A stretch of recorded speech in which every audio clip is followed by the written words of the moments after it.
NEET വിവാദത്തിൽ വീണ്ടും വിശദീകരണവുമായി നാഷണൽ ടെസ്റ്റിംഗ് ഏജൻസി. ചോദ്യപേപ്പർ ചോർന്നിട്ടില്ല NTA ചെയർമാൻ സുബോധ് കുമാർ സിംഗ് ആവർത്തിച്ചു. സുപ്രീംകോടതി നിർദ്ദേശപ്രകാരം സമയനഷ്ടത്തിന് ഗ്രേസ് മാർക്ക് നൽകിയതുകൊണ്ടാണ് 44 പേർക്ക് മുഴുവൻ മാർക്കും ലഭിച്ചത്. വിദ്യാർത്ഥികൾക്ക് പരാതിയുണ്ടെങ്കിൽ പരിശോധിക്കുമെന്നും സുബോധ് കുമാർ സിംഗ് പറഞ്ഞു.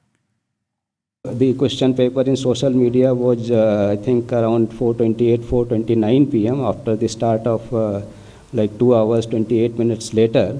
So we said that there is no paper leak, and we reconducted the exam at that center with a different question paper, and it went smoothly. വിവരങ്ങളുമായി ഡൽഹിയിൽ നിന്ന് ആർ അച്യുതനാണ് ചേരുന്നത്. അച്യുതൻ, നീറ്റ് അത്ര നീറ്റായിട്ടല്ല നടന്നതെന്ന പരാതി ഉയരുന്നു. അതിനുശേഷം ഇപ്പോൾ ഈ നാഷണൽ ടെസ്റ്റിംഗ് ഏജൻസി അത്തരത്തിലുള്ള അഴിമതികളൊന്നും തന്നെ നടന്നിട്ടില്ല, അട്ടിമറികളൊന്നും തന്നെ നടന്നിട്ടില്ല, എന്നാൽ കാര്യം പരിശോധിക്കും, പക്ഷേ പരീക്ഷ വീണ്ടും നടത്തില്ല. ഇതാണോ നിലപാട്?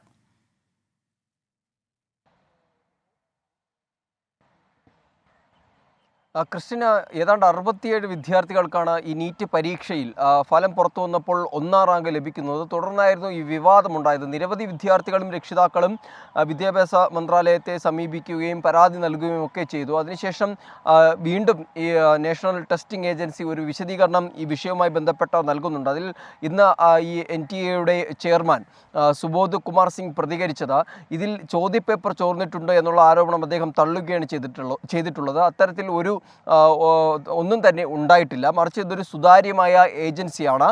നിലവിൽ ഈ പ്രശ്നങ്ങൾ, അതായത് ഈ 6 സെൻറ്ററുകളിലെ ആയിട്ടുള്ള വിദ്യാർത്ഥികൾക്ക് ഏതാണ്ട് 1600ഓളം വിദ്യാർത്ഥികൾക്കാണ് ഈ ഗ്രേസ് മാർക്ക് നൽകിയത്. ഇതിൽ 44 പേർക്ക് 1-ാം റാങ്ക് ലഭിക്കുകയായിരുന്നു.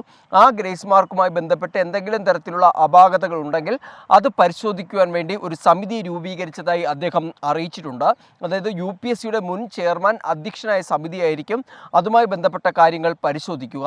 പ്രാഥമികമായി മുൻഗണന ആ വിഷയത്തിനായിരിക്കും നൽകുക. അതിനുശേഷം ഇതുമായി ബന്ധപ്പെട്ട് ഉയർന്നു വന്ന മറ്റു പരാതികൾ കൂടി ഈ സമിതി പരിശോധിക്കുമെന്നുള്ള കാര്യം കൂടി അദ്ദേഹം വ്യക്തമാക്കിയിട്ടുണ്ട്. മറിച്ച് ഇത്തരത്തിൽ ക്രമക്കേടുകളൊന്നും തന്നെ നടന്നിട്ടില്ല. CCTV ദൃശ്യങ്ങൾ എല്ലാ സെൻറ്ററിലും ഏർപ്പെടുത്തിയിരുന്നു. അത് പരിശോധിച്ചുകൊണ്ട് തന്നെയായിരിക്കും ഇതിൻ്റെ മറ്റ് നടപടികൾ പുരോഗമിക്കുന്നത് എന്നതടക്കമുള്ള കാര്യങ്ങളാണ് അദ്ദേഹം വാർത്താ സമ്മേളനത്തിൽ പങ്കുവച്ചത്. എന്നാൽ ഈ വിഷയവുമായി ബന്ധപ്പെട്ട നിയമ നടപടിക്കും മറ്റ് അന്വേഷണത്തുമായി ബന്ധപ്പെട്ട പരാതികളും വിവിധ സംഘടനകളും രാഷ്ട്രീയ പാർട്ടികളും രംഗത്തെത്തിയിട്ടുണ്ട്. അതിൽ പ്രധാനമായിട്ടും കോൺഗ്രസ് സുപ്രീം കോടതിയുടെ മേൽനോട്ടത്തിൽ ഒരു അന്വേഷണം വേണമെന്നൊരാവശ്യമാണ് മുന്നോട്ട് വയ്ക്കുന്നത്. MSF ഈ വിഷയവുമായി ബന്ധപ്പെട്ട സുപ്രീം കോടതിയെ സമീപിക്കാനായി കൂടി ഇരിക്കുകയാണ്.